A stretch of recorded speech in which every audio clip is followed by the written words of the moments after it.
Hi, we wanted to show you our poultry brooder kit today. Is that what it's called? Breeder? I don't know. Anyway. Starter kit. Starter kit. Poultry starter kit. Look at these cute little guys. They're a few weeks old.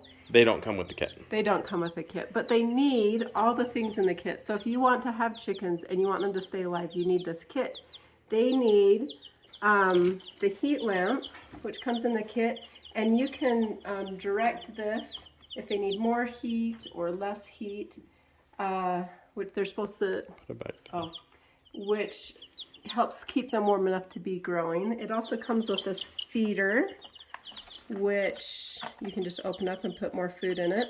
I like this. This is necessary. If you put too much food in it, they pull it out and spread it all over. So I usually keep it about this level and make them eat all the way to the bottom so that they don't waste food. And then this awesome waterer, which has a handle so you can have it up. That is, I have it lifted up off the floor because they like to step on it and put wood chips in it and poop in it. So the water's great because you can kind of have it up off the floor. And all of these things make it so you can successfully raise little baby chicks. Woohoo!